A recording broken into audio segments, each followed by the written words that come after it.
Morning, everybody.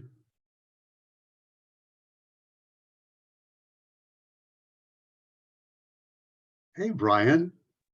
Good morning. How are you, Barry? Long time. I'm good. Long time no see. I do miss seeing you in person. It's been way too long. Yeah, it's nice to see you, my friend. Yeah. So what's new in your world? You still busy? Yeah, we're still trying to help Magna be healthy. Yeah. Are you ever gonna make a bid for political office again, do you think, or is that in the rear view mirror? You know, I never say never. I never would have thought I would have been involved in the first place. And so I answered the call and jumped in. And if I have a saying, if the Lord is willing and he wants me to serve, he'll make a path. If not, there are lots of other things for me to do. So Yeah. uh, I guess. I love what I do. I love helping people, and I love trail running. So I get to do a lot of it. There you go. Well, good. How Well, are it's you? nice. I'm good. Good. I'm trying to slowly descend from busy medical practice to not. I don't think I'll ever completely be out of medicine, but COVID sort of forced my hand a little bit because of sort of restrictions because of my age. And then when I turned 70, I figured I should think about you know what the next last trimester of life is all about. So I've been much more involved in music, which has been my other parallel love all my life, and have a lot of musical things I want to do. So I'm trying to find a balance there. It's all good. It's all great. Yeah. What instrument do you play? Well, I grew up playing the cello actually, and No way. I'm now playing back to playing orchestral cello in the Utah Medical Orchestra, which is um, a medical students started this orchestra right at the beginning of COVID, and it got a bit hung up because of COVID and obviously personal space stuff. But now it's up and running, and in order to become sort of a legitimate entity, by University of Utah rules, they had to be a sponsored student organization, which means they had to be attached to a department. Didn't really matter what, but a department had to sort of embrace them. And so I am now their faculty advisor, and they are sponsored student organization under the Department of Anesthesiology. Well, we have to connect offline because I went to college with the intention of becoming a professional cellist. No kidding. Oh, Yeah. no. Yeah. Well, and then it's a long way across. It's basically that's great. I learned I didn't want to work that hard, so I became a doctor instead. That's a good line, entrepreneur. Well, I see it's 9 o'clock, so we better sign off. But hey, nice touching bases with you, Brian. Same.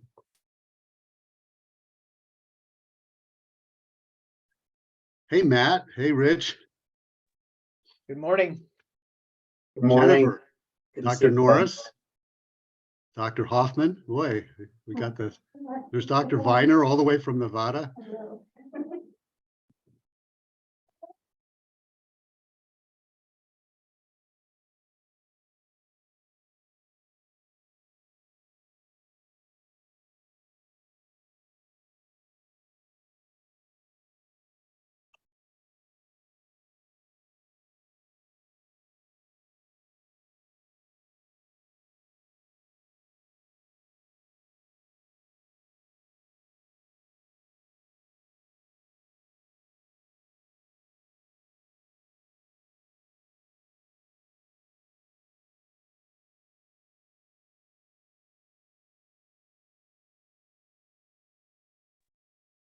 Good morning, everyone. Good morning. Hey there. Morning. I think, am I jumping on a little bit late? I'm not, has everyone else arrived? I believe so. We've got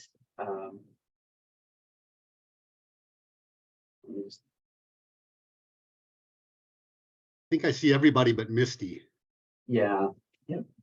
Well, Misty is a very important person.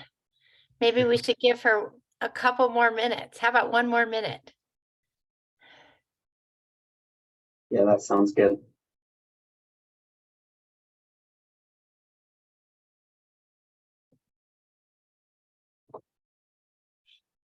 Actually, you know what I could do is get started just on the script part. I'll need to, yeah, I can't, so everyone bear with me while I read this. And maybe that will give Misty a little time to jump on. Okay, this meeting is being held virtually and is hosted by the Utah Department of Health and Human Services Center for Medical Cannabis based in Salt Lake City, Utah. Public notice of this meeting was provided as required under Utah's open meeting laws, and it was posted on the Utah Public Notice website. In compliance with Utah's open meetings law, this meeting is being recorded. A recording of this meeting will be posted to the Utah Public Notice website no later than 3 business days following the date of this meeting. Written minutes will also be prepared for this meeting. Approved minutes will be posted to the Utah Public Notice website no later than 3 business days after board approval.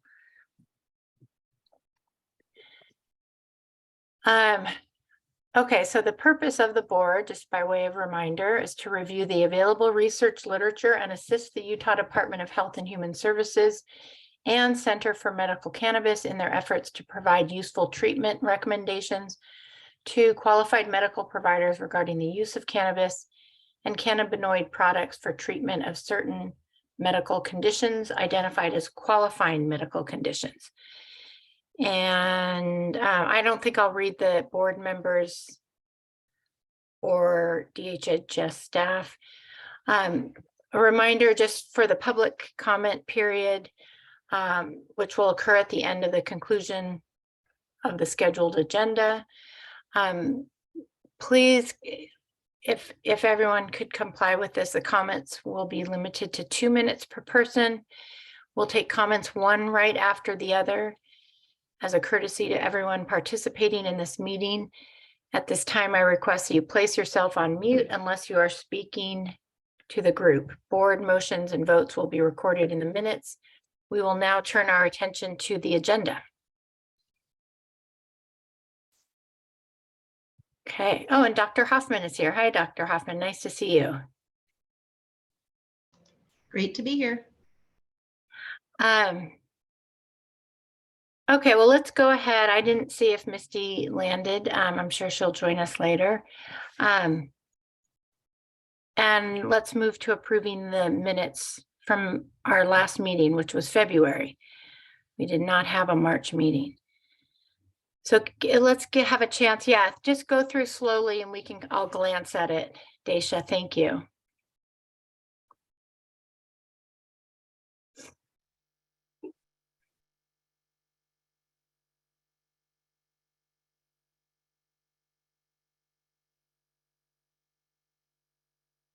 Yeah, I read these through thoroughly, and I thought they were very accurately reflected the meeting.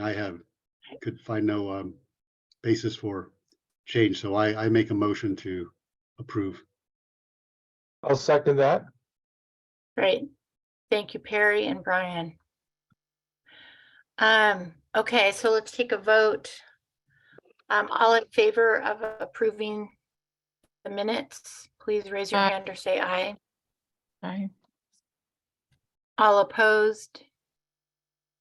Okay, and I guess any abstentions?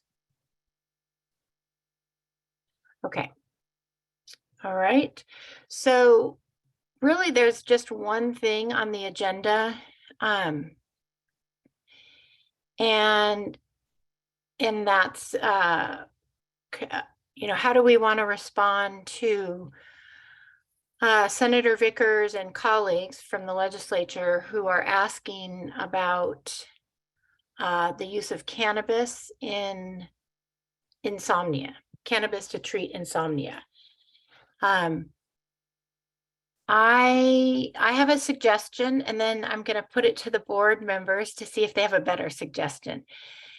And it's that we take whatever time we need during this meeting to look at what Lauren and the department put together based on reviewing the articles on insomnia and cannabis, plus whatever comments they got from you all, and see what we can do with that, see if we can turn it into a letter similar to what we've done before with the legislators, that would help them understand what the potential for treatment of insomnia is, what the data tells us about the efficacy, and what the risks and safety issues are. So kind of making this a working meeting. We haven't done that before, but I think it's appropriate. We don't have a lot of time throughout the month, and we have 2 hours today. What do people think about that? And can you come up with a better way to respond to the questions we've received about insomnia? Well, I just want to open the discussion by acknowledging and appreciating and thanking Lauren for, really an outstanding job. Doing a systematic review is very difficult, time-consuming, very tedious work, and to then be able to summarize the detail in a cogent way is a real skill and an art, both. And Lauren, you've really developed this over the course of at least the number of years I've had the pleasure of working with you, and I think we're very fortunate now. Those of us in the state to have you working with the agency to do this type of work. And I think actually I know there's a lot to go through before we come to your conclusion, but I think you've actually done, having gone through all the detail, and I did spend made an effort to go through the references that you sent that you were basing your conclusions on, and I just think you've done an excellent job. And if we go down to your conclusion, maybe as a starting point, and then work maybe sort of reverse engineer this, I think actually your conclusion is sort of the starting point in communicating with the open inquiry by our legislators for information about the utility and of cannabinoid products for this indication. So anyway, thanks, Lauren. Yeah, I echo that. Well, we are really fortunate to have you, Lauren, and thank you to the department for bringing Lauren on to do this kind of work. I like that idea. That we read through the conclusions and kind of decide what edits we might want to make. Any other thoughts about how to do this?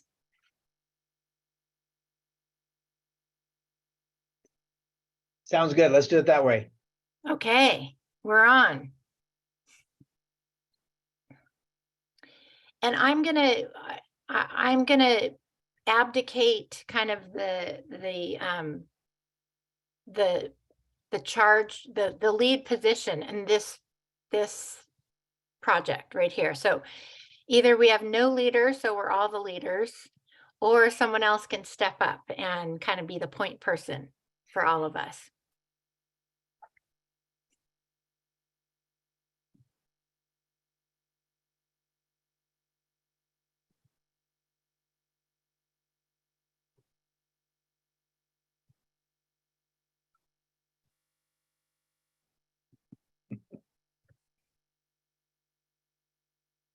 One open question before we get, just since we do have a bit of time, was to get, I would think, people to weigh in, at least on the board, on those, certainly Matt and Jennifer, and then of course I see a lot of, I see patients as well, and Brian and others who are in practice.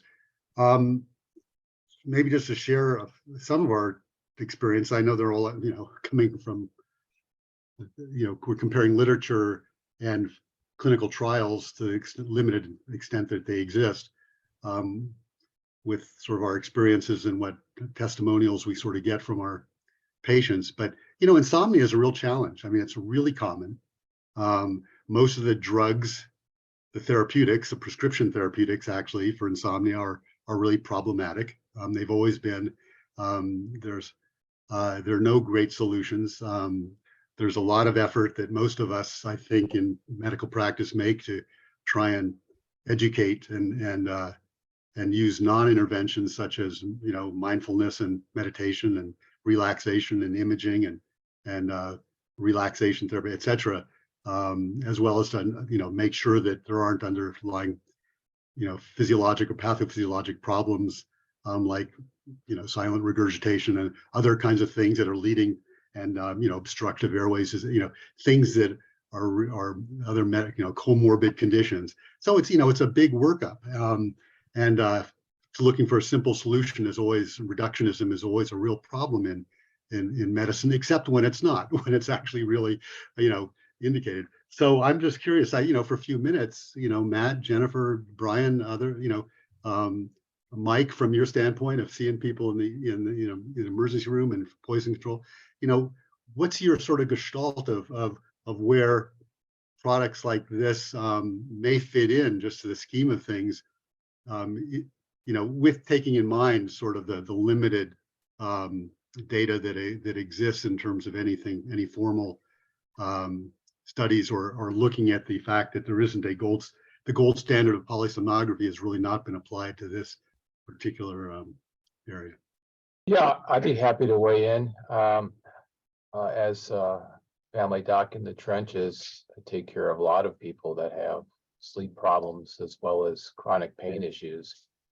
And I find in my experience that when people are using cannabinoid products, particularly CBD for pain in the evening, then a secondary side effect or gain from that is that they're able to sleep better. I haven't found in my experience that people are using cannabis simply for treatment of sleep issues. And in fact, we see in the research that sometimes the withdrawal from cannabinoid products can lead to insomnia. So I see it as a secondary gain rather than a primary treatment when used for pain in the evening. Yeah, I'll echo that. Same thing, Brian. I have a lot of patients that come back and say, they're using it for pain, but their biggest benefit is sleep. I've heard that over and over and over again, where they've, the effects are more subtle than other medications. So they'll report that their pain is reduced a little bit, but their biggest benefit was they sleep better, whether it's from the pain relief or it just helps them sleep. So I think in reviewing this research, it was interesting to me to think about, well, how many studies actually differentiated between primary and secondary insomnia? Not many. A few of them discussed it. Maybe they didn't use those terms, but they did sort of relate the fact that insomnia was sometimes secondary rather than a primary condition. And so that made me, I didn't go as deep as Lauren did. I mean, again, I appreciate Lauren's work, but I think that's an important distinction when you're looking at these studies is primary versus secondary insomnia, and then the type of products used. So that increases the variability significantly. But in addition to that, what else was I going to say? Well, I would like to see more of that distinction made. Hold on, I'll have to recollect my thoughts. There was something else another point I was going to make. It will come to you, Matt. I would just ditto on those two comments. I mean, I definitely use this in elderly patients who have, are trying to reduce their narcotic use. They're not sleeping well. They are tired all the time, and they don't have other underlying OSA issues. We've checked for that, but they feel significantly better. I mean, I had a lady last week, she's 78 years old, and she was just like grinning. It's like, I sleep really well. I don't feel drugged. And she just uses a tincture, tiny doses. It doesn't take much sometimes. And they've tried other things, so it's helpful. Jennifer, just curious, is it CBD that you're using, the tincture? They usually use just the 1-to-1 CBD, THC, and just couple little drops. I mean, I have them start very, very low doses. They all have other medical problems. They're pretty complex internal medicine patients, but once it's just been fascinating for them to come back and they feel like they're doing a lot better. It's interesting. Yeah, very. And anything you can just observing from your own practice, how sustained that is. It seems to sustain. They don't seem to, I've asked them if they've had to increase their dose or, adjust that at all. And they don't seem to, and they don't come back. At least they don't tell me they're quitting it. I've asked, but in general, not. I mean, the ones that do respond, it's been interesting because it takes a number of visits to my office and asking them if they've even gone. We enroll them in the EVS, and they come back a couple of months later, they haven't gone. There's the whole cultural barrier to just even starting it. And then when they do go, and they're still miserable, and then they go and they start a little bit and they feel better. So it's interesting and helpful. And it's mostly comorbid, right? Insomnia and pain. I mean, these folks have lots of things going on. Yeah, so it sounds like you are all echoing what we are seeing in the literature. Go ahead, Matt. It came to you, it sounds like. I just wanted to pick up. I remembered what else I was going to say. Besides secondary insomnia to pain, but also anxiety or other conditions, I really wonder if it's really helping with the sleep onset versus just calming anxiety and elevating mood that people are then able to sleep. I don't know what exactly the effect is most of the time. But then my other experience that I was going to share was maybe I shared this before, the nurse that I had. She's a nurse at a nursing home that used to be on temazepam and Ambien. She would alternate depending on what she had to do the next day. If she had to work the next day, she wouldn't use Ambien, she would use temazepam. And she came to me like this. And so I just refilled them for her. But then I told her, well, why don't we try cannabis instead of these other two medicines that you're having so many side effects from? And we switched and she loved it. She felt so much better. She had less side effects. She slept well. She replaced 2 of those medicines, which are narcotics, with cannabis. And like Brian said, it was more of a balanced approach, or Jennifer, more of a 1-to-1 or a 1-to-5, something more balanced. And it worked great. And then she got a job at a different nursing home that was federally funded, and they drug test, and she had to go off.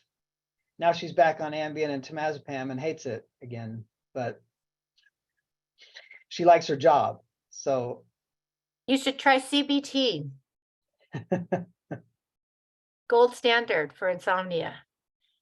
It is a gold standard. It's just almost impossible to get people into someone. I referred someone to the Use program, and their first opening was in 8 months. Yeah. Yeah. That's a problem for all of the behavioral treatments. Medicines are so much easier. Yeah. And yet so much more problematic sometimes. Mm-hmm. Yeah. It's my experience kind of is the reverse. So I work with a lot of people who are, daily or multiple time daily cannabis users, with and without participation in the medical cannabis program. And the majority of them, by the time they've come to our clinic, want to try to reduce their use at least, and many want to discontinue altogether. And it takes a long time. But one of the things that they say is that their sleep is better when they are off, but they go through quite a bit of difficulty that often needs some medications to help them sleep. So it's an arduous process. But so that's what we see in our clinic often. And those are often, the cannabis use is co-occurring with other use disorders. So it's really hard to pinpoint, but we do have many people that just stick with the cannabis use and they've discontinued all other substances. And of those that do discontinue cannabis use, they, you know, they sleep better. Again, Matt, what you said, a lot of times it has to do with their overall functioning and mood and anxiety levels, which we track with screeners, and those go down too. So it's, you know, we're looking at a real challenging combination of withdrawal symptoms, underlying mood and anxiety disorders, and co-occurring other other use disorders. So it's really hard to draw conclusions, but it's really helpful just to hear from you all who kind of see it from the other side, what your experience is. Yeah, and I think that makes the research hard because, like I said before, the overall function improves, but it's hard to pinpoint what contributed to that, or what, you know, piece contributed to that. So I have a question for Lauren then. So if back to the research, if the polysomnography is a gold standard for study, a lot of these studies were compared against placebo. I missed, how many of the studies were compared to other medications like Ambien or whatever? And what did polysomnography show with those medications compared to cannabis? If they compared them, I don't know. Off the top of my head, I don't know. There were not very many. I guess there's like two kind of buckets of studies that we were kind of getting at. There's the studies about in people who proclaimed that they had sleep difficulties or were diagnosed with insomnia. That was like a small subset of the studies. And then there were other people who were selected for having other conditions like pain or MS or that may have had comorbid sleep difficulties. I focus a bit more on the ones among people with the sleep difficulties. Of those, I think only one compared to an active comparator, which was amitriptyline. I'd have to go check and see if that study did polysomnography. A lot of the studies, even though it's recommended to use like multiple measures, you know, some subjective measures, some objective measures like the polysomnography, a lot of them only used subjective numbers or measurements. So, but I can go check on that study if you're interested and let you know. But I guess the question becomes then, what do we want to show? I mean, if we go back to those questions that the legislature had for us, do we want to show an overall improvement in function? Do we want to show treatment for secondary insomnia? Or do we really want to, how detailed do we want to be? Or do we want to back off and say, well, it helps these people with insomnia that's secondary to pain or other conditions? Or do we really want to prove that it's for primary insomnia and better than or comparable to other products? Or back off and just say, it's helpful for a lot of people. Here's the limited evidence that says that, and just run with that. Like how much do we want to prove and how much do we just leave alone? I guess. Well, I would say, I'm going to jump in. I don't feel that we need to really prove anything. I really think it's, what do we have right now available to us? And so this is how I viewed this process, is how do we take what's out there now as far as proof, you know, either for efficacy or against efficacy, you know, who's benefiting, who's not, and translate that into just real simple usable terms. You know, we've had to do that for a lot of qualifying conditions that we can't say one way or the other. And I've never really interpreted that as our primary job, but more when we take a deep dive into the research literature, what can we be sure of? And so that's how I would answer that, Matt, that we look more at what's there now and maybe making a comment on what more needs to be done. You know, we need to look at this as a primary outcome in a variety of populations using these formulations. So that's how I would respond to that. I'm curious to hear what other people kind of view as our role in responding to questions from the legislators, which I view as kind of questions from the public, I guess, is how I, you know, they're kind of the mediator. So what do others think? Seems like the ultimate question would then be is, should primary insomnia be a separate qualifying medical condition to get cannabis, right? If it's not currently, should it be added as its own reason to qualify for medical cannabis should be kind of the main question. And there can be a lot of qualification and discussion underneath that or not. And maybe we decide that yes or no there, or secondary insomnia, but only if insomnia is secondary to one of the other qualifying conditions, then we would expect would it help. But insomnia itself would or would not be, or whatever we decide ultimately, that's the main recommendation they would need if that's what they're asking for, is should we even put this on the list or not? I think that's how I'm interpreting that. That is what Vickers has said, is that he's getting approached by a lot of people asking, you know, should insomnia, not define just insomnia, be added to the qualifying conditions list. So I think you're, you know, Mike, what you're saying makes me wonder if we should add a bullet,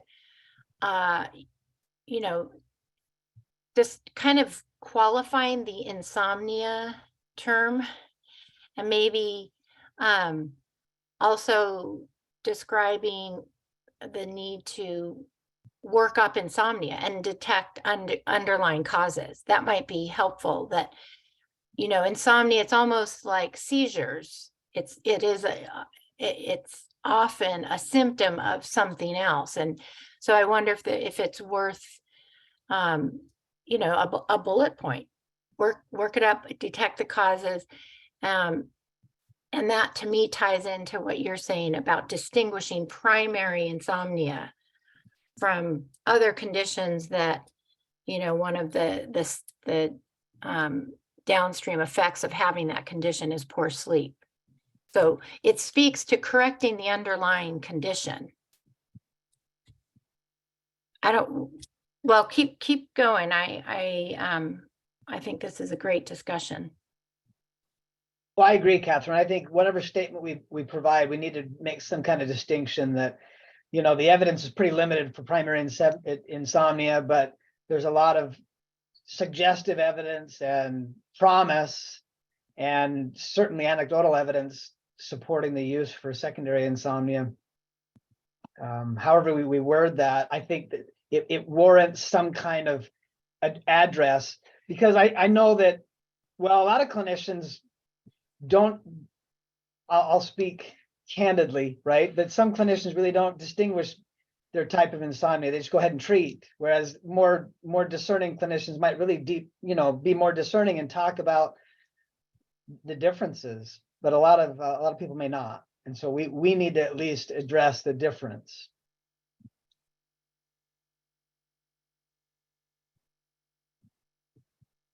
You know, this may be adding more noise than signal, but I hope it gets back to the signal that we're looking for. You know, but I identify very strongly with my primary care colleagues, because this is sort of in many ways, the approach I take in, even though I'm my specialty is in pain medicine, it's really, comprehensive care and more a holistic look at what's going on with the individual. And if we create this Venn diagram, it's almost not, I would never say never, almost universal that uncontrolled pain for whatever reason, chronic pain or persistent pain, deactivation and reduced activity, sleep, disordered sleep, and mood disorder almost all go together, and untangling it is very, very, difficult, time consuming, and requires a lot of behavioral change and behavioral and acknowledgement that a person's interested in getting on with their life in more, functional ways. But as we all know, as was pointed out, it's really, really hard. People want a magic sort of bullet or a pill or a solution, and we get into a lot of trouble oftentimes in that way when we try unimodality therapies, especially drugs, to treat complex interactive problems, whether it's opioids or whether it's benzodiazepines or whether it's it doesn't matter what we choose. If we don't treat the whole person, we get into trouble. And I think we all know that in principle. Doing it in pragmatic and real terms is very tough. The other part that we don't talk about, and is never, almost never, and I would think close to never evaluated, and certainly in the clinical trials, is the role of nutrition and other lifestyle things in people, that leads to whether it's primary or second or exacerbating secondary insomnia. And, we always ask people, when you drink your last caffeine, are you drinking a lot of high sugary, high caffeinated stuff? Are you drinking alcohol? Simple as, but it's more complicated than that.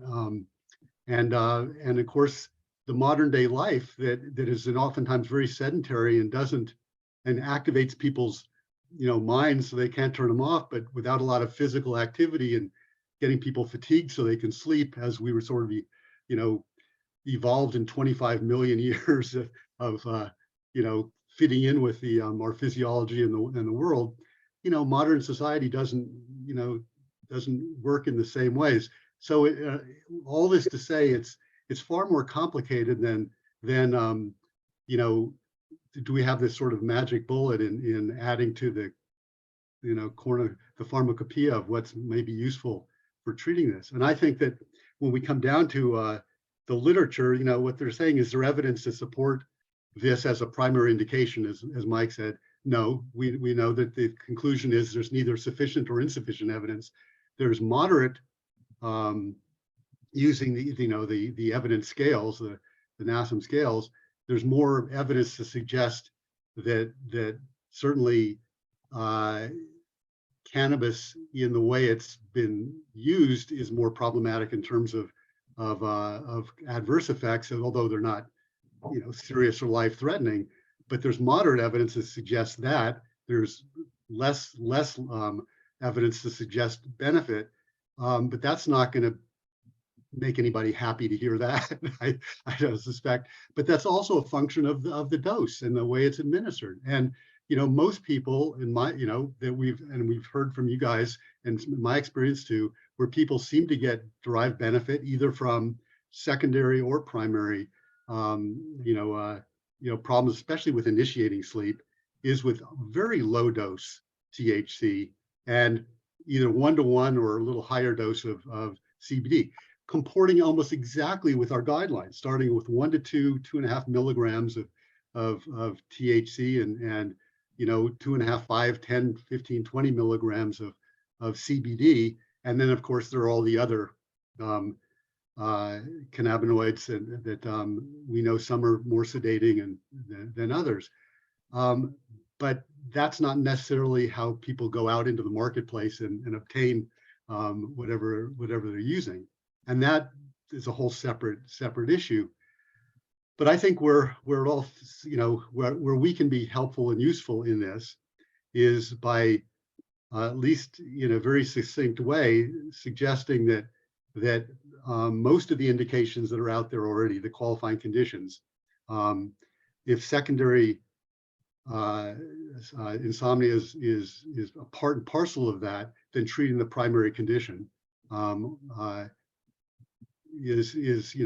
in fact relieve some of that. In fact, it's almost de facto in chronic pain management that you start by trying to get people to sleep better, and sleep reduces anxiety and worry, and the way this, everything's integrated in the nervous system, it reduces chronic pain. And that's always been borne out in the studies that we've seen. But in terms of a primary indication, there's nothing I think that we can state that would satisfy any threshold of scientific merit that says that cannabis products have been demonstrated to be effective for primary insomnia when everything else has been ruled out.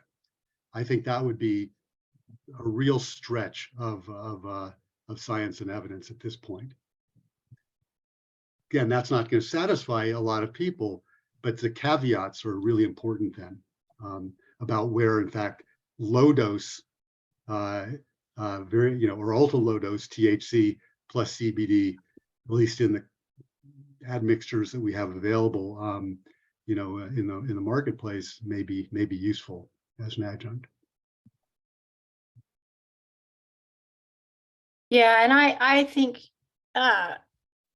again, if we formulate what we're responding to, as just speaking about what the literature indicates right now, we can work around whether it's pleasing, whether it's satisfying or pleasing. We're speaking just objectively of what we can get our hands on that gives us some guidelines here. And I wonder, Perry, I do propose that we add a bullet indicating that it's important that insomnia is fully worked up and the etiology is determined. I don't know what others think of that, but I wonder, Perry, if in the there's a bullet on Lauren's kind of the discussion guideline that mentions randomized crossover trials among patients with insomnia or self-report. I don't know if you want to bring that back up, but it goes into some detail about what the dosages and formulations were. And I wonder if we could put in clear language that, lower doses, balanced ratios, if that's in line with what that bullet says. And Lauren, I would defer to you, but it appeared that what Perry is saying about lower doses, and Jennifer mentioned this also, lower doses of a balanced product seems to be effective. Maybe we pull that out and state that more clearly, or give it its own bullet point. But I think in that, that bullet right there is where you give us the most information, the most summary information that goes into dosages and ratios. I just want to clarify, you're right, I did point out more about the dosage used in that particular trial. I went into more detail about that trial because it's the most recent and most robust study that I've found. Most of the prior studies used like THC analogs or, non-THC like Nabilone. And then there was another study of CBD alone. These are purely the trials among people with self-reported insomnia or sleep difficulties. So anyway, I guess what I'm saying is I don't know that there's enough evidence in that population to say using the combination of treatments is better because we haven't compared those. But that one study did show some benefits when they used that combination of THC, CBN, and CBD. So I wonder if there's a way to, again, I think I was going to ask you all about this, trying to match, trying to use some of the language that we've used in our, the white papers that are posted on the, on our website, kind of weaker, so, some evidence or weak evidence shows some benefit here. I mean, we can't say what's not supported by the literature, but, is there a way to qualify a statement that, at least if you're just trying to figure out dosing and ratios, that there's some, you know, maybe adequate quality studies that support a low dose balance ratio. Yeah, I think this language it's helpful for me. I don't know if it's appropriate for legislators or general public, you know, going into too much detail, but I think people can understand limited evidence or insufficient evidence. That's pretty straightforward. Kind of crosses over into just common sense language and a comment on the scientific data quality. So I don't know if others or Lauren, if you think that that bullet could be morphed into something, you know, speaking to the legislators that captures what Perry and Jennifer and some others have said, that it does seem to be helpful. I don't know if we'd say just for primary insomnia or, you know, in both primary and secondary insomnia, if the low, you know, with low doses balanced ratios are used.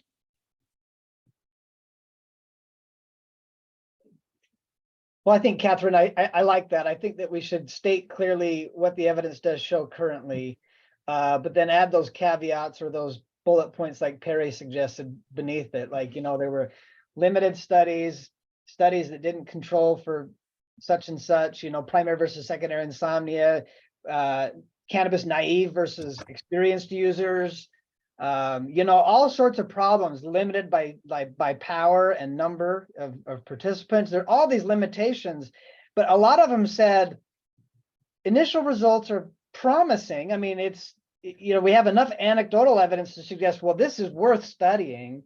And many of the studies said that. They said, well, gosh, if this study were repeated and done well, we might really show something, but it just hasn't been done quality yet. So I think having some kind of statement at the end like that, like, because again, who is our target audience?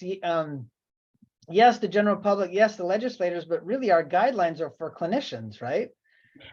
You're exactly right. And I'm seeing, that seems like a lot. That's for clinicians, and the more detailed document, I really think should be separated out from a response that goes to the legislators. True. So, but they have to be aligned. They have to say the same thing. Yeah.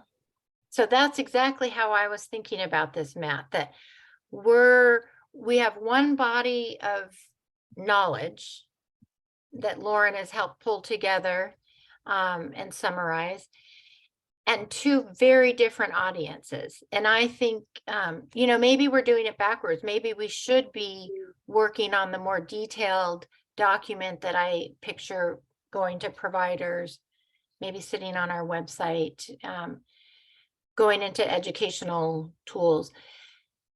And then we make it, you know, we distill it down to bullet points. One of the things I suggested to Lauren, and just that in creating this guideline document, is to keep, you know, I was seeing this guideline as closer to what we would send to legislators and general public, and farther from what we would put on our website or for providers. And, you know, I even maybe having some links to references, links to more detailed analysis of various studies. But I think it's really important to keep in mind what you're saying. The way I've conceived this, and again, I put this out to you all, is this is layperson's terms, to use a blunt, you know, description. Layperson's terms. We're just describing to non-clinicians what we know. So it's not to providers. But maybe we need to flip that. So But I have a quick question I want to insert here to my, you know, prescribing colleagues on the board, and I can only bet that folks who are listening in on this are chomping at the bit to to share their experiences too, and we'll get to you guys. We really, because I think your points of view are valuable in this discussion. But right now with in this discussion around the board, have any of you found in Utah anyway, hemp-derived products that basically meet the conditions that you think are helpful for those people who want a little boost with some sleep aid, with low dose THC and a bit of CBD in it, where it fits into the legal structure of hemp, less than 0.3% by dry weight THC, but these products then can be constructed. And I'm asking this with a degree of my own experience where I've found some products and I think that they are assayed enough so that I'm convinced that they're necessarily not dangerous or filled with stuff that they don't say they're in. But where people have not necessarily had to go out and spend the money to get a card, go through the independent evaluation by somebody if their primary doc is not a QMP and so forth, as well as the expense of the products in the Utah pharmacies. Have you guys, are you finding availability of that or using that as a parallel track for obtaining for this indication anyway in your patients? I see Matt, no. I haven't really. Jennifer, anything? Not really. Most of my patients, if they're going to try products, they just get products from Colorado, Arizona, Nevada. And I mean, they go out of state, family members bring them, product back. That's what they try. And then if they have success with that, they haven't been going to the local CBD hemp derived products as far as I can tell. They try those for topicals mostly. They'll use all their creams and lotions and potions, and they don't tell me they work very well. So, yeah. But Jennifer, this is Rich. I just have a quick question, if I can throw this in, Katie.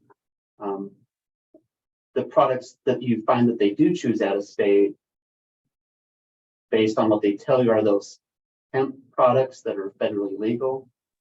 No, they're usually THC products. Okay. They drive bend over, whatever. And then I'll tell them, I mean, just, that it's not really legal, but, if you want to enroll in our system, if those were helpful to you, then bring product with you to the dispensary so you can get something that's similar here in a legal way. And then I have patients do that. So, and yeah, they have lots of family members. They all bring them these things from other places. But what's your experience, Perry? Did you try these hemp-derived CBD products yourself? Did they help you? Yeah, well, I've looked around and there's a couple of companies that are making gummies in dosage forms from hemp-derived that sort of meet, the 1 to 2 to 2.5 milligrams of THC. And 5 to 10 milligrams of CBD, and I get mixed results as do with most of the things that are out there. No adverse effects. I haven't found anybody who's felt it was horrible. But these are folks who don't want to go through the whole system and get a card and have to and they think they can get this stuff less just for this indication because they're already being, these are chronic pain patients who say that they'd like something for sleep and it's a secondary issue and it's always complicated as you might suspect. But yeah, I've had a little bit of success with it. I just wonder if the reason I sort of ask is if there's already a legal pathway with legitimate products that are vetted, quantitatively, as being what they say they are, then maybe and since this is basically a cash business anyway, it's not like insurance versus not insurance or anything like that, then maybe it's a bit of a specious argument to say we need it for primary indication anyway. If we had gone, started from the very beginning of this program and gone through this process with every single one of the qualifying conditions, we'd probably end up in the same kind of place saying, well, there's insufficient evidence to say it's plus or minus, that if we, that certainly recommendation would be start low, go slow. And we've defined what that means and quantitatively in our guideline. We'd be sort of in the same position for almost every single product. There's a little more data, a little more experience now, and in growing experience with chronic pain, because there have been registries and not just thousands, but tens of thousands, and now millions of data points. And none of the studies that we've looked at in almost any other condition, including insomnia, are powered, accordingly to be able to really discern, meaningful differences in a population of patients studied. But that has very little transferability to the N of 1, which is the patient we're seeing in our office, which is 100% of, they either, it's a 0 or 1. They either get, they get a benefit or they don't, or can tolerate it or don't, or whatever. So the language that I think we're seeking for our audience, which is largely clinicians, but it was legislators who asked the question, is there sufficient evidence to suggest that if we put this as a primary condition, then people get a card in order to obtain cannabinoid products for insomnia, however that's defined, to help them sleep. Is that something that is going to be helpful to the individuals and the general public health, or is it going to be more problematic? And I would say it's probably no less or more so than any of the other conditions that are already approved, with the same degree of evidence. It's just now 4 years out, going on 5 years out into the program, we're being asked to do this prospectively rather than retrospectively. And that puts us in a really interesting kind of awkward position. Yeah, I think that if as clinicians, we recommend that patients try it, or they ask and we say, well, it's reasonable to try. I feel better having them go through the formal program, then at least I know they're getting a product that is, managed by the Department of Agriculture. I know that, they know they're getting what they're buying. That's more important to me with my patients, and they're not out shopping at the local CBD store down the street. I apologize for interrupting. This is Daisha. I just wanted to let you know that we have about 6 minutes to continue this discussion on the agenda. Thank you. Thanks, Disha. So obviously we're not going to complete a document in 6 minutes, but I think I want to make one quick comment about what we are being asked for the first time. It's to prospectively weigh in before something is written into law as a recommendation. And I think that's a positive step. I think that I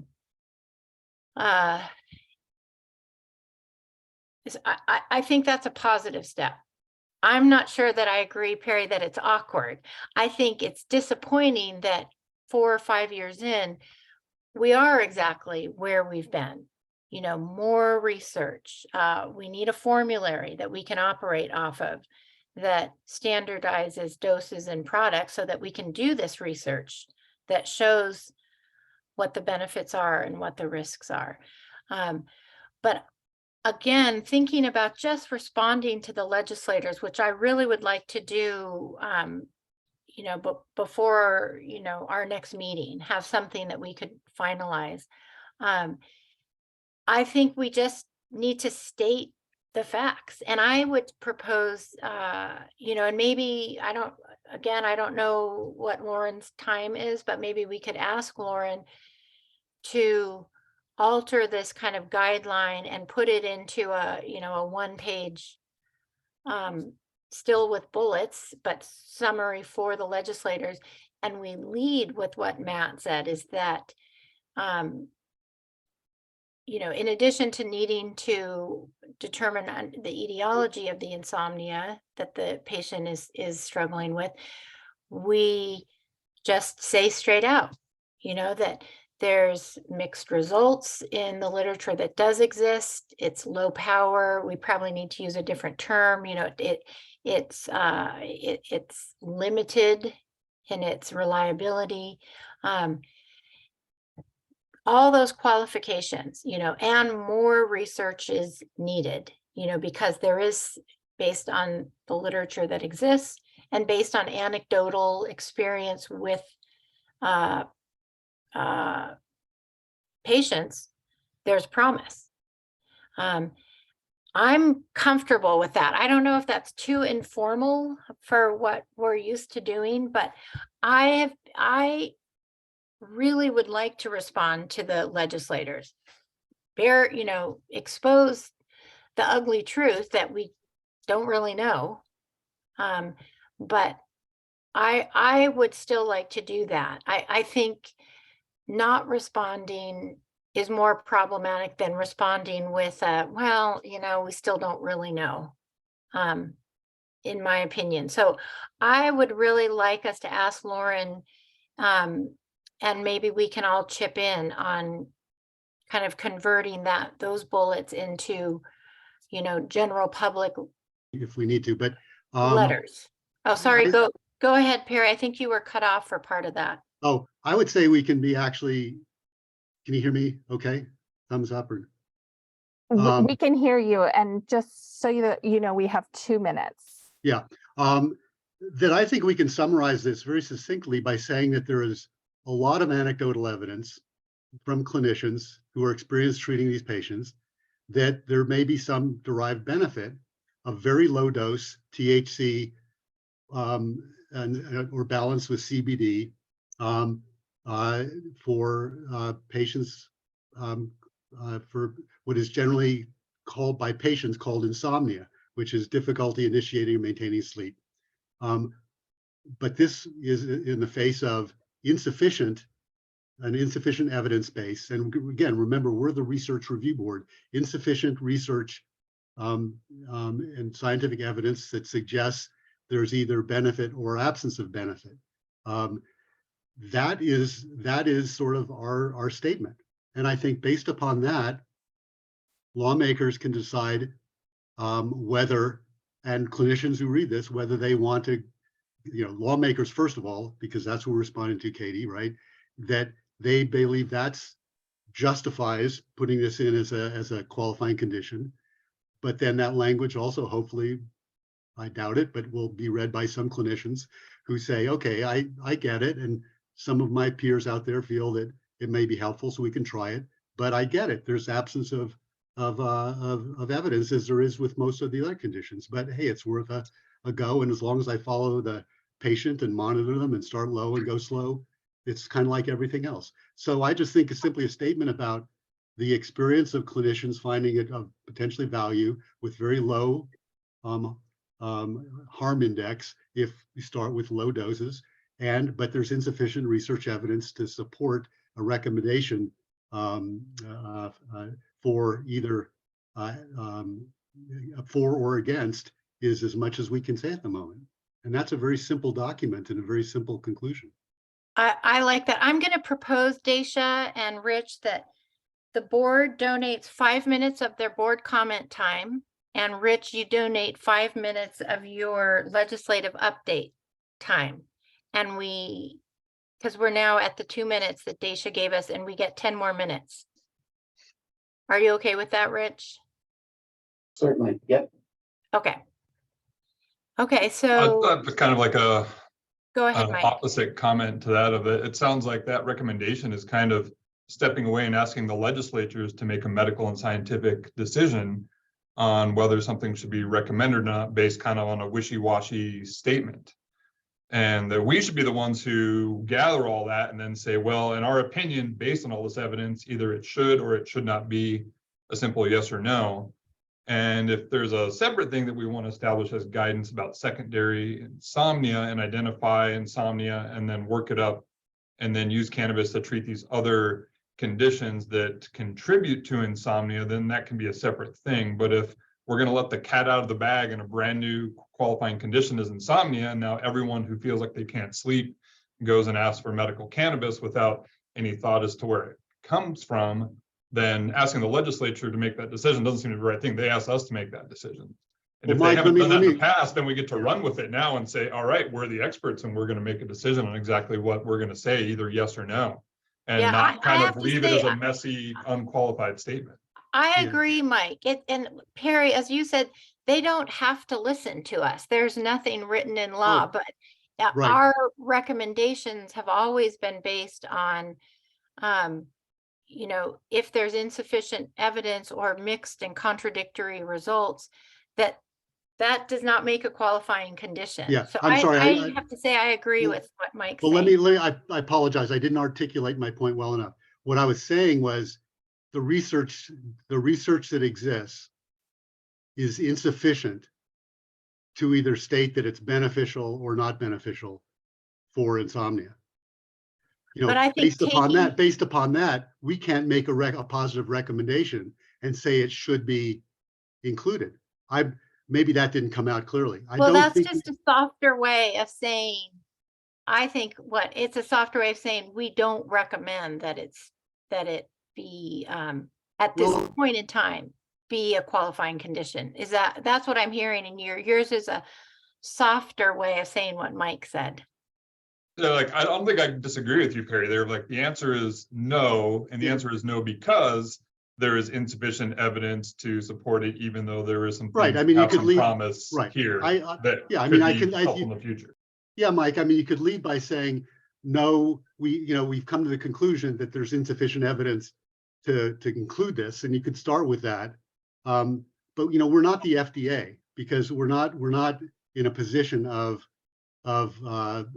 refereeing clinical trials and so forth with that degree of standpoint. I think we're asked to say what's the evidence to date, and the evidence is it's insufficient to approve this as an indication. But you know what? The legislature is going to do what they're going to do anyway, and they did that with acute pain. They've done that with every other indication. But I'm sorry, I did not clearly articulate that. I think the point if they're saying, is there evidence sufficient to say it should be an indication? The answer is no, there isn't. But I think we need to qualify that by saying we have reviewed all the literature. There is some suggestion that in some patients it may be beneficial, but the evidence at this current time is insufficient to include it. But I think it's also unfair, in a sense, to eliminate all the anecdotal evidence that we've heard from our board members that have, in a sense, prescribed it and have found it useful. And when they do, it's very important to note that its useful form, it's very low dose THC coupled with CBD. Well, I Otherwise- think we can get both in there. I mean, we're not writing Yeah, a that's paper. right. That's what I'm suggesting is we actually couple those two. Yes. But I'm sorry, I think Mike misinterpreted saying we're so you guys decide because we're not going. No, I'm not being that. I'm not, well, I don't think I have a reputation for being wishy-washy. I don't want to start it now. So anyway, thanks Well, for giving. What if we float this back and forth, and we can kind of tweak the language that says no, no, and this is why, but no in a way that doesn't mean it has no promise. So we can kind of tweak that recommendation, which is kind of unable to make a recommendation for, doesn't necessarily mean we're standing strong against. And then kind of go into some of the nuances, that there's good anecdotal evidence that in some populations it works. We could comment on the dose that tends to, in the literature kind of show up as more promising, less risky. And speak about that again, insomnia.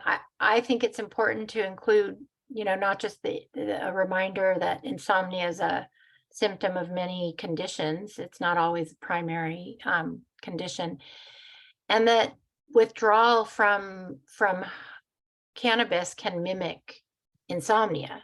So when we're speaking to the risks, when people are trying to come up with ways to use this successfully in patients. So I wonder if we could try to leave it at that. Can I get a sense from you all if you're willing to work back and forth maybe on some emails? That is, of course, Lauren, if you and the department are able to come up with the time to create a letter to the legislators, really, from what we've discussed today. Okay, I was trying, and maybe I've made things a mess here, but I was trying to reduce this to two very simple statements. To take everything and reduce it into two simple statements. One is there's insufficient evidence to make a recommendation for that indication. Number two, that there is some anecdotal evidence, or there's some anecdotal experience that low dose THC may be helpful for certain individuals. But that's it. If we create a big treatise with all these other caveats and I think a letter could be 2 or 3 sentences. I like that very much. I think that that's something we could again look at and tweak. But I completely agree, Perry. I think we had a big discussion. I think the summary really is quite simple. I think it's a couple sentences, or whatever you're saying sounds like it could be a letter. But could we get something on paper that we all look at and tweak to our liking? Yeah, I mean, And if Lauren's then going to do this, I was trying to give her some guidance so she didn't have to start from the beginning and think about creating, all these, ifs, ands, and buts. Just two very simple statements, and try and reduce everything she's discovered in her work down into some very basic statements that are will be read by. Can I ask why the board members wouldn't take the first pass on that statement? Rather than the staff Michelle, of you the want to appoint department? does somebody want to volunteer? Katie, you want to assign somebody or have somebody volunteer, or what do you think? I think to answer Michelle's question, the board members often do take the first pass, and I'm sure it's people's schedules and time and, pulled in multiple directions to answer your questions head on. So that's always open for people. Always. Yeah, Michelle, in the past, basically, after Ed Red left and we did those together, then I've taken the lead on doing all of these. And quite frankly, no good deed goes unpunished. You're very familiar with some of the slings and arrows. Exactly. Thank you, Perry. Yeah. So I think from a board member standpoint, unless somebody else wants to volunteer, if somebody wants to volunteer, great. But I think we brought Lauren on, didn't we not, to not only do the some of these basic researches, but to maybe do a bit of this little heavy lifting so that it doesn't appear political, and we don't get caught in this wasp nest of accusations that we're being inobjective or biased. Yeah. Thank you, Perry. I think that's really important I don't know, Dr. Hoffman, what you think about that, but I personally am not going to volunteer to write this. I'm very responsive, Lauren knows, if she comes up with something that the department finds palatable. But I think it serve our benefit to go the reverse. We've done that for many, many years. I hate to interrupt. This is Daisha. Again, it's 10:10, but of course, we're going to hear Dr. Hoffman's response, I'm sure. Yeah, again, I think that role clarity is really, really important. And Lauren can provide an evidence review. That's what she's been hired to do. But to provide a recommendation out of that review, I would view outside of the scope of her role. The board is the one who provides recommendations. And so it doesn't have to come from an individual. You all will entertain what has been drafted and come to some consensus as to whether this is what you'd like to put forth. I think that, yeah, we can talk a little bit more offline if we'd like, given the time. But I'm trying to join these meetings to help make sure process is being respected well, and role clarity and all of that. And I do have some concerns with putting our staff in the position of writing the statement that you will all put forth as your statement. Well, I'm happy to summarize what our recommendation was. I think that was clear. And then from there, because if we do send a letter to the legislators, like all others, it has to be approved by the board. So from there, you know, what I'm picturing is a back and forth. And it has I mean, what exists right now is a reflection of a back and forth. So, but the final has to come from the board is from the department is my understanding. You know, it has to be approved. Didn't come to us. Sorry, it has to be approved by the board. I mean, by the department. Sorry. Yeah, you provide recommendations to the department, and the department determines whether to put those forth. Okay. Yeah, I think I'm happy to do that. That I can send that to the department very easily. And yeah, and this was a very thoughtful discussion based on people's clinical expertise by practitioners. You're on the board for a reason.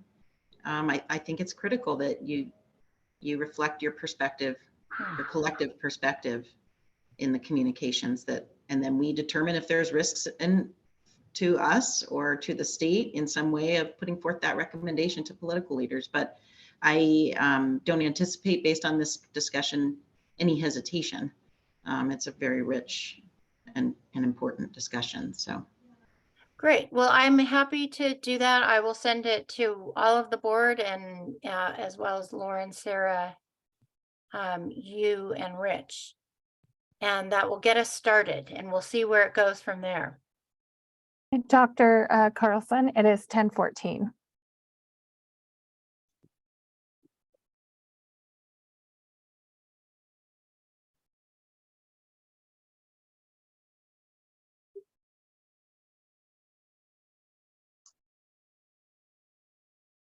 Great. Would you like me to go ahead, Katie? Yes, go ahead, Rich. Thank you. Awesome. So we met, of course, 2 months ago, and at that time it was early March, and I believe that the legislative session was still going at that time. And just by way of update about a few bills that did pass, I think at the time when we met, we had a good idea of most of the legislation that would be going forward, but we do have HB 72 medical cannabis governance revisions. What this bill does is it moves oversight and regulation of medical cannabis pharmacies and couriers from DHHS to the Department of Agriculture and Food. And we've already, since the passing of this bill, we've met with Department of Agriculture and Food, and the formal transition date that we plan is July 1st, 2023. And we're making plans and changes right now to prepare for that. And there will be some employees of DHHS that will move to Department of Agriculture and Food, who oversee the compliance and inspection of medical cannabis pharmacies.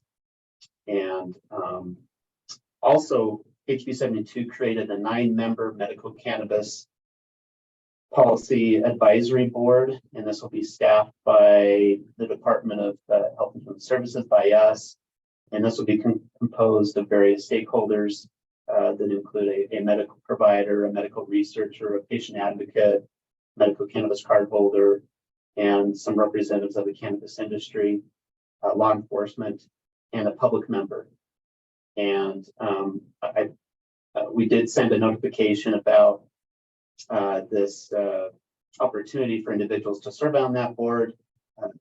To the Cannabis Research Review Board members, I believe last week, or the week before that went out.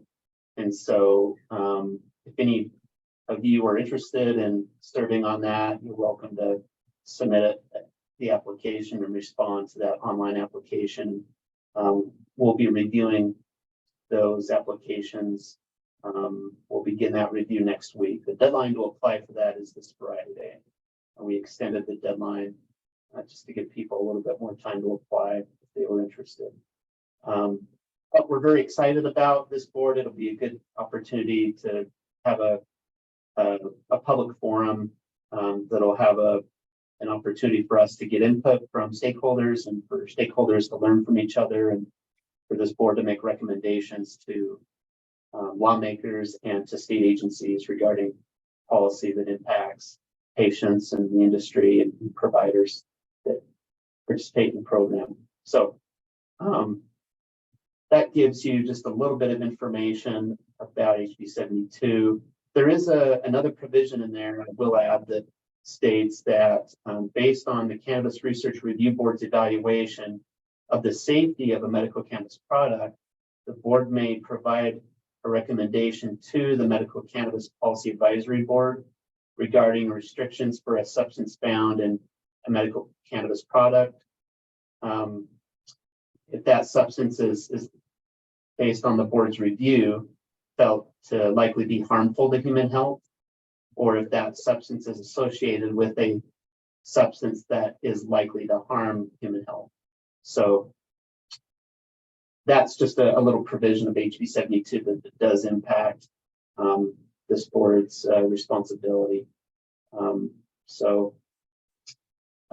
Also SB Senate Bill 137, medical cannabis amendments.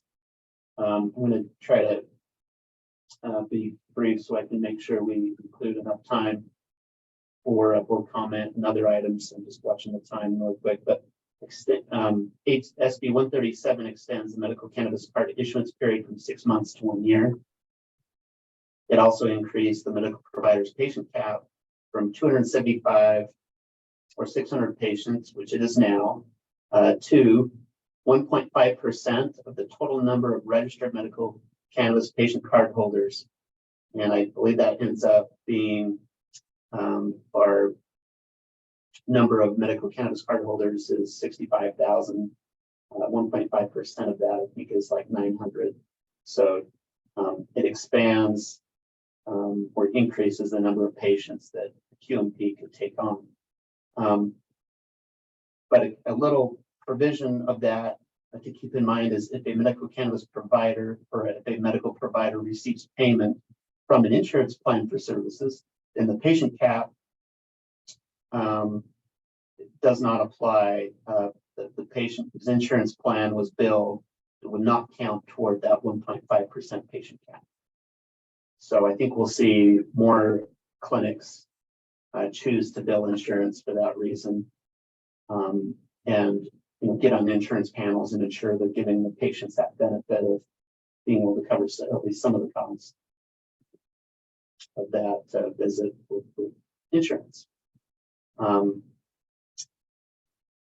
Also, SB 137 allows the Compassionate Use Board to restrict the ability for a patient younger than 21 or an adult without a qualifying condition to purchase a device or product that's intended for vaporization of medical cannabis, so flower or a vaping device, a vaping cartridge. The Compassionate Use Board could step in and restrict that if they felt strongly that a particular patient who falls into one of those two categories should have that restriction. Also, the legislation allows for certain patients to do their initial medical cannabis visit virtually. All others must continue to do them in person. This applies to patients in hospice, of a terminal illness, or residents of an assisted living facility or a nursing care facility. Those individuals would be able to qualify to do that visit virtually. Also, the bill requires that a medical cannabis pharmacy provide terpene information to for certain medical cannabis products. That requirement begins at the beginning of 2024. So the pharmacies and processors have some time to catch up to that. Some of them already do it, but that just will be a new requirement that begins with 2024. There's some other changes, but I won't go into detail too much. Those are the primary significant amendments that came forth in that Senate Bill 137. HB 230, Center for Medical Cannabis Research.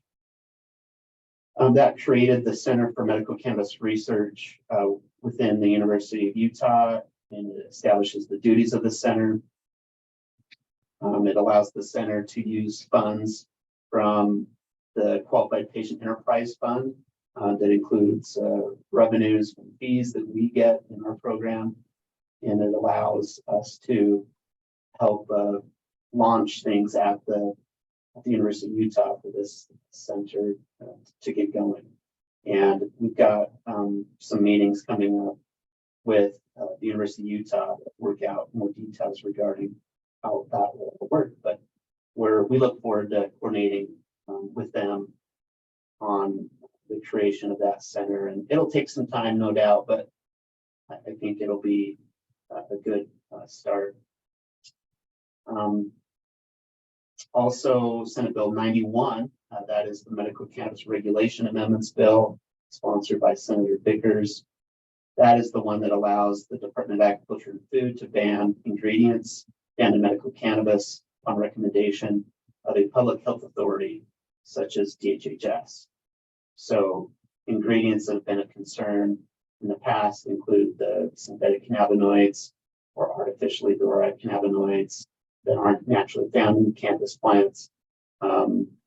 And so we'll see that authority come into effect on May 3rd. Modifies the labeling requirement for medical cannabis products to include mention of how cannabis may increase risk of mental illness. That is a new labeling requirement that will begin. Also, raw cannabis or cannabis products sold in a vaporizer cartridge, those must include a warning label that states for the raw cannabis, or excuse me, for the vaporizer cartridge, it'll include a warning that says vaping of cannabis-derived products have been associated with lung injury. And then for those that are raw cannabis, those will be required to include a warning stating inhalation of cannabis smoke has been associated with lung injury. So those are warnings. I think in some cases they have them, but it's just by choice they do that.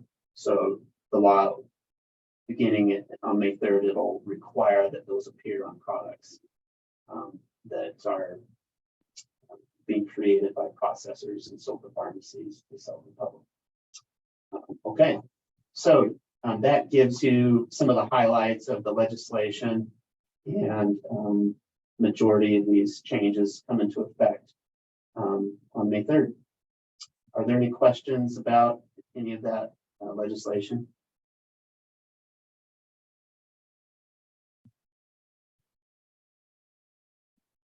Okay, well, seeing none, I finished a little bit early, so that's great. Thank you, Any Rich. questions later, you're welcome to reach out. That's great. Thank you, Rich. So any comments on other things besides Rich's presentation from the board?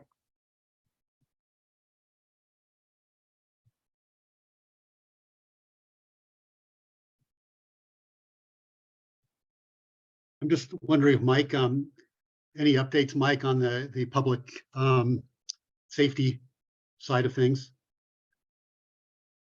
I'm trying to remember the timing of my last meeting, if I had reported back to you guys or not. Those traffic meetings are like quarterly, and I think the last one that was held, I already kind of reported back to the board, and I don't believe there's been another one, and that meeting was moved from April to May for the next one that's coming up. So nothing different. I kind of presented the same information that I did to this group, kind of on cannabis and driving, and and those things. And there's some good discussion there, and talked about bringing in some of the law enforcement end of assessing impaired drivers to talk to that traffic board, but nothing major, more wishing and hoping about actually determining whether it was medical cannabis or not that was associated with any particular fatality, but that seems to be something that's a pretty tough goal from what Rich has said in the past. So I don't think nothing too different from the last time we met. Thanks. But if you Thanks, guys have Mike. any questions for me, you want me to take to that next meeting, I think that is in a month. So if there's anything you guys would like me to take back to that public safety board, or any other questions or something like that, I'd be more than happy to. Yeah, thanks for that offer. Are there any questions that we would hope that Mike could bring to the board or bring to the highway safety meeting? Is there, I mean, is there any source, Mike, that you know of that's that can keep us updated as to sort of the, any of the technological issues around, improving assessment of impaired driving that may be attributable to one thing or another, whether it's alcohol or cannabis or hypnotics or opioids or whatever? Is there any way to, or is it just sort of a general gestalt of, other than field testing with for alcohol? Is there anything that's more specific or sensitive that is in development that can help differentiate, since there's such an overlap of? At least on the THC side, there are lots of things that are being looked at as far as, can you detect anything in breath, or can you look at ratios of all of these various things in either oral fluid samples or blood to help get it to the timing, since the timing is so difficult between a chronic user versus a one-time user, and inhaled versus oral, that it's such a THC redistributes super rapidly after use, and so where is someone in that time frame from use, and what does that mean about impairment? That's just like a measurement analytical side then, versus is there a way to test someone at the roadside or with their drug recognition as experts to really find cannabis impairment, since the alcohol sobriety tests don't test necessarily the right things. I don't know if there's any specific update to give. I'm interested to hear from the public safety folks as far as their drug recognition experts, which are law enforcement officers with specific training and recognizing people with impairment related to motor vehicle operation, of hearing their take on that. So I think there was a plan to bring some of that to the next traffic fatality meeting, so I could share some of that when I get back with you guys.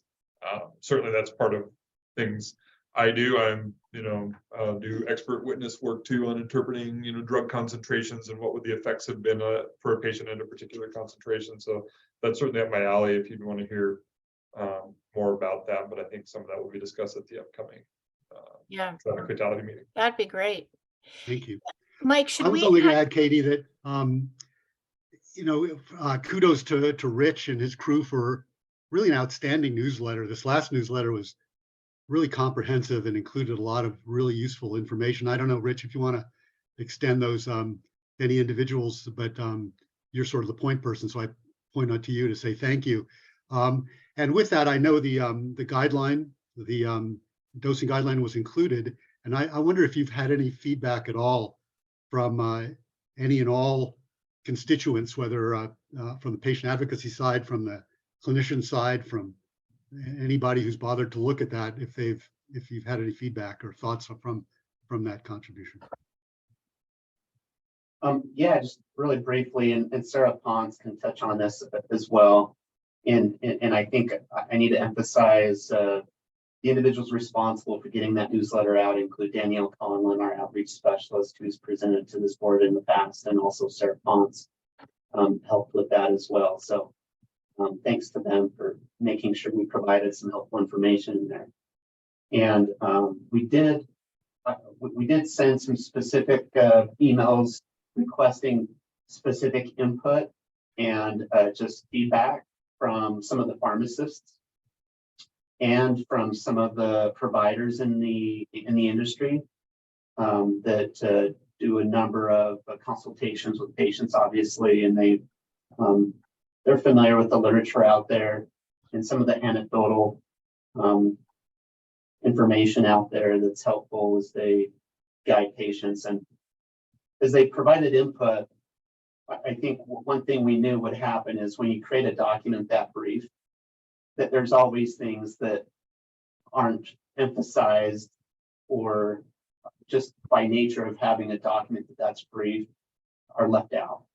So we got some of that input. And Sarah, any thoughts on any of the input that we got from some of the pharmacists and providers? I just think the primary concern was starting with CBD only, I think was one that they mentioned a few times, but other than that, no. Yeah. Yeah, so that was what we heard back. Great, thank you. I want to circle back real quick. Mike, do you want to, we didn't put you on the agenda today because I knew that you didn't have another meeting. Daisha, remind me, is our next meeting May 9th, I believe? Looking at the calendar now. We have Adam Gordon coming. Yes, It is it the is. 9th, okay. yes. So we have Adam Gordon coming to discuss cannabis use disorder. And I'd love to add you, Mike, if you have another meeting between now and May 9th. Yeah, it looks like my next meeting is April 20th. So I will have gone to another of those traffic fatality meetings before our next board meeting. So I can be on there for whatever amount of time. I don't have the agenda, so I'm hoping they get some of that stuff there that I think will be relevant, but I'm not sure if they've scheduled any of those other people to come. But you could put me on there for at least some amount of time for next Okay, time. great, thank you. Okay, I think we're done with comment and ready to move to public comment. Is that right? Okay, and we even got there a little early. Okay, and I wanted to let the public know that you have 2 minutes to make your comment. Select the raise your hand function at the bottom of the right screen. State the following: my name is, I have no formal affiliations, or I am employed by or affiliated with a grower, processor, manufacturer, marketer, or seller of hemp, cannabis, or cannabinoids products, or an organization that lobbies for or on behalf of such. And then you'll say my comment or question is, the board and staff will hold responses until the end of the comment period.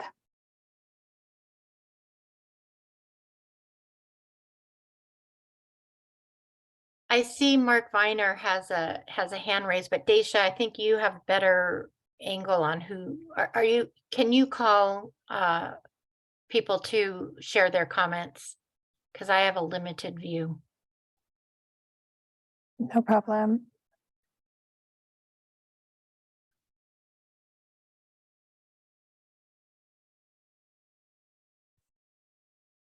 Looks like we have Mark Viner.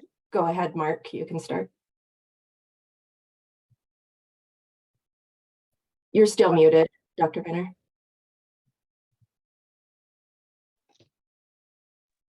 Oh, hello, my name is Mark Viner. I have no formal affiliation. I'm not employed with anyone. And my question is the terminology. They don't use primary and secondary insomnia anymore. It's called insomnia disorder. And the literature is pretty clear that it doesn't help insomnia disorder, cannabis. For example, sleep, the publication in Chest in August 22nd, 2022. But what it can help is you got to separate insomnia disorder from narcolepsy, breathing related sleep disorders, parasomnias, and my favorite is the circadian rhythm sleep wake disorders. There's tons of literature on cannabinoids use in those. Not that it's, really great, but there's a lot. And so we got to clarify these terms, primary, secondary. They got rid of that term because people were undertreated. So I would update your terms and then include these other disorders that cannabis can. There's a lot of literature. The collisions, cognitive impairment with CBD and driving has come out lately, although it doesn't affect elderly driving. But there's some new literature. I'd like to ask about collisions, cognitive impairment with CBD when driving.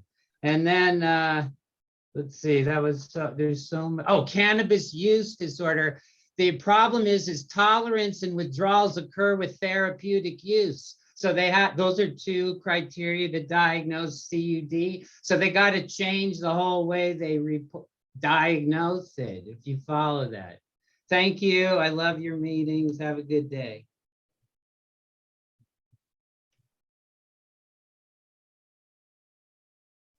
Did you hear? I hope I got through. You did, and your time, yep, and you did it in perfect timing. Thank you, Dr. Viner. Are there any other? I don't see any other hands raised, but are there? I do not either. Given that, let me then respond to Dr. Viner. Mark, you've always been a really, helpful resource to this board, although you're across state lines, and so if you want to move to Utah, that'd be great. But in any way, could you do the, I know it's heavy lifting, but would you mind sending to I don't know, Rich, to you directly, or to Sarah Ponce, so it can end up getting into the Lauren's hands. Some of the articles that you've mentioned, especially the update from Sleep, if they're not already present in her reviews, so that we can actually incorporate some of that into sort of the larger sort of summary of what has been evaluated and reviewed. And if it changes the sort of the summary information we talked about, obviously that would be important. Yes, that would be great. I wanted to comment too, Dr. Viner. I appreciate your attention during these meetings and your feedback. And that would be helpful. I mean, I think in speaking to general public, we may get a little leeway in terminology, but I think you're right in terms of we want to be accurate in when we're writing more formal recommendations and statements. So I appreciate that. And then I want to just say that use disorders are not based on tolerance and dependence. There's an amalgamation of symptoms, so that have to do with function and interference of function. So tolerance and dependence does not create a use disorder. And yet tolerance and dependence can create withdrawal symptoms that patients have to struggle with and providers have to be prepared to manage. So I just wanted to clarify that. Yes, tolerance and withdrawal, I meant. I'm sorry. Those two can single-handedly diagnose cannabis use disorder, but that's used for therapeutic when your cannabis, is being used therapeutically. Look, that's what the latest is with the psychiatrists arguing about it. So I look forward to the next meeting. I'm going to still push back at use disorders, not tolerance and withdrawal either. I'll send you some literature. I'll send it to Rich and they can maybe send it to you. Yeah, and Dr. Viner, do you have Sarah Ponce's email address, our research manager? Great. So we'll make sure you get those connections and you're able to provide the information we discussed. Also in response to Dr. Viner, I agree there, of course, Katie, you're the addiction psychiatrist, right? This is the substance use disorders, absolutely defined by that, whether it's cannabis, opioids, benzodiazepines, or otherwise it's the impairment in function, otherwise it's not a use disorder. And on the CBD driving, I definitely have to look at that. I've only really ever looked at THC in driving literature. So if there's anything new out there on CBD specifically, I'd certainly, be interested to take a look, but I've not drilled down into literature on that question before regarding CBD, since it's not a controlled substance, and since we think it has fewer psychoactive effects, but doesn't mean it has none. And right, we know back from the original Epidiolex, the pediatric seizure drug, that there is some increased sedation. So I'd be very interested to look at any CBD specific driving impairment literature, but I have not done that myself. Yeah, well, we've got this few minutes for discussion. You know, one of the most biggest controversies that's existed for a long time with regards to CBD is in very high doses. There's a question of whether in an acidic environment, such as the stomach, whether in fact CBD does end up getting converted into THC, which ultimately would lead to psychoactive effects. That's really controversial. There's studies that show one yes and no, and what the threshold is. And of course, it's probably individual based upon what the amount of time it sits in the stomach and transit time and the acidity of, how much people are on proton pump inhibitors, all sorts of stuff. So it's really indeterminate at the current time. But if there's a mechanism, that's probably it, especially when there is a lot of, drugs like Epidiolex and so forth that are very low dose CBD, it's unlikely, but there's a lot of high dose CBD stuff out there. And so that may in fact be the mechanism, because CBD in and of itself, I don't know, Mark, unless you've got some new literature that I haven't seen. I try and follow this stuff pretty closely, but I admit, there's tons of stuff out there that capture all of it. That CBD is in the absence of conversion to another congener does not have psychoactive or cognitive properties. Not so concerned about the liver, yes, the brain, not so much. What are your thoughts? Well, it's sort of like a sedative hypnotic in a sense. I'll get you that article on collisions with the CBD, but I find as a psychiatrist, it can make you depressed. And lately, the newest thing is it shuts off your mitochondria in every cell. It shuts the inner membrane chloride channel on energy production of the cell. So it's like it could be like a downer, especially on someone who's on a lot of THC. That's what I found in my practice, who converts to more CBD, they get the down effect. It's also labeled somnolent, sedation, all these other medical terms. But we're starting to see more literature on CBD is not that safe. Even the liver enzymes at a therapeutic dose. So I always get concerned with my patients. It's not that, you got to be careful, since it's not legal and they separate medical cannabis crops from hemp crops. It's messing everything up. But I'll be quiet. I'm sorry. I got excited. No, that's what these. I wanted that's what to, discussions were.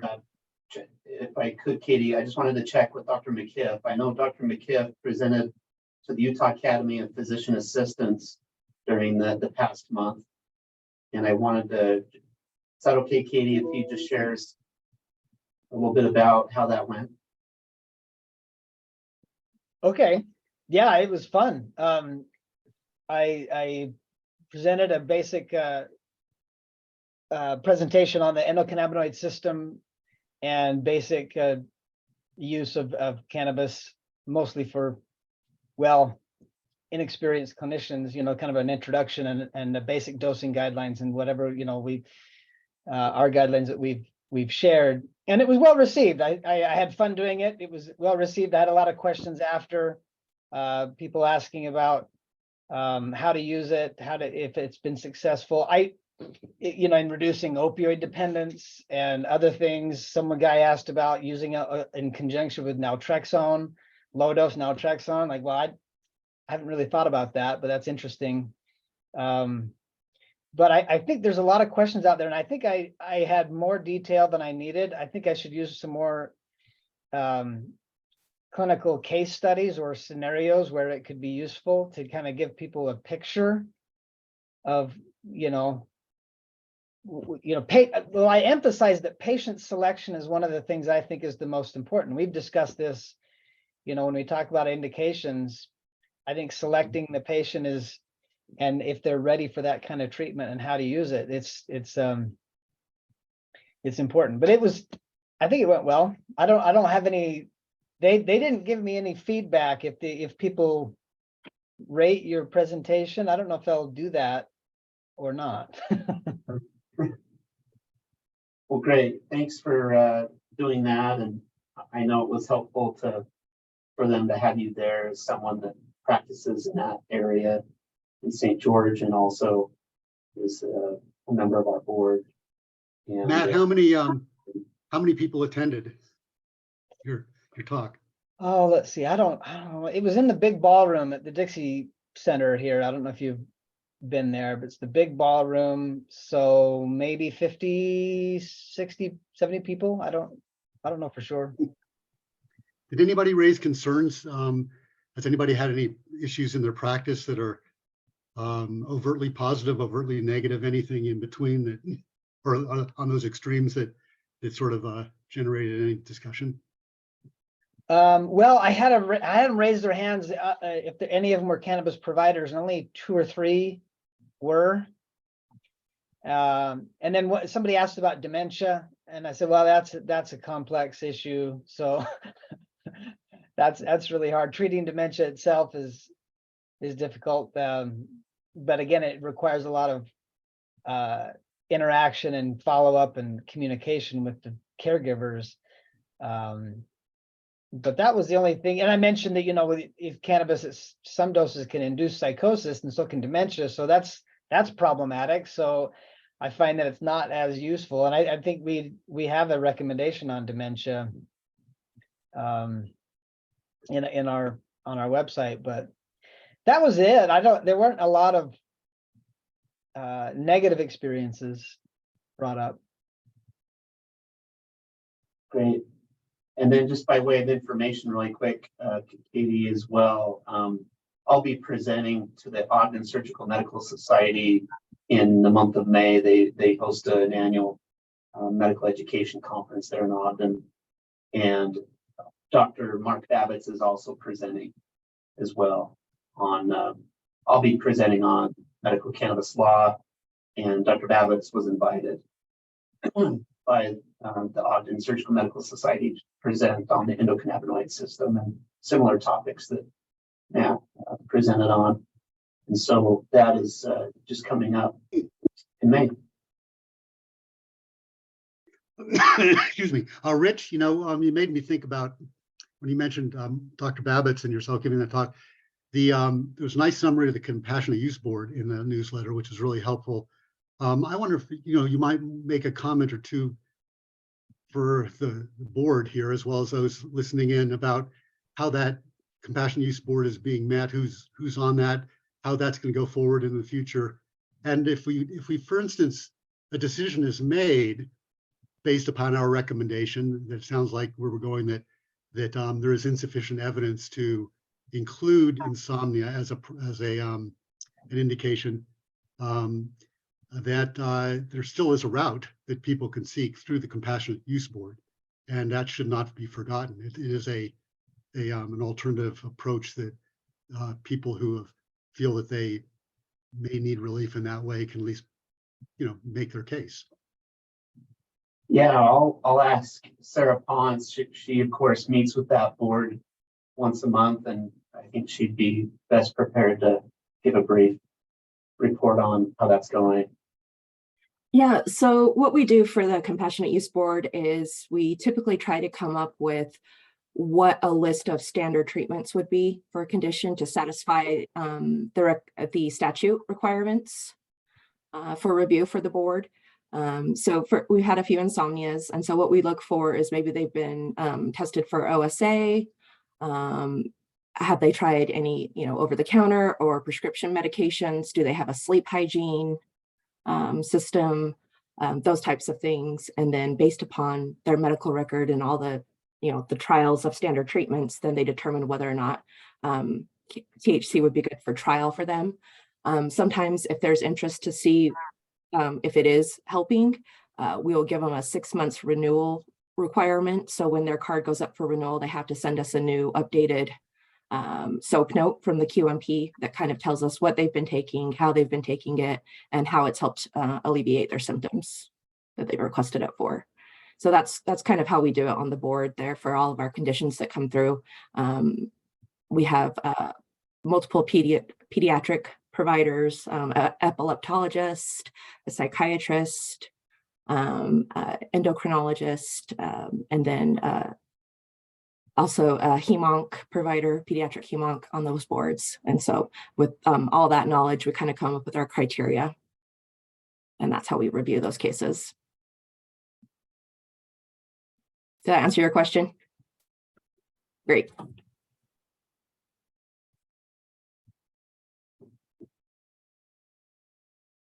Any other comments or questions from general public or board or the department?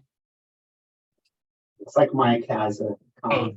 Just quick to say, Perry, I remember there was a study, a new one about the CBD to THC conversion question that I saw recently in an analytical toxicology journal. I pull it up and I can send it your way or to the rest of the board if anyone else is interested, where they showed that neither vaped nor oral administration of CBD resulted in any detectable THC. Though I'd have to look at the doses to see if it's high enough compared to what you think is considered a high dose of CBD. It was a pretty new paper that kind of looking to answer that question of showing with gastric pH and conversion or something else, that they did it in the study and were not able to show that it occurred at all. Great, thank you. That's useful.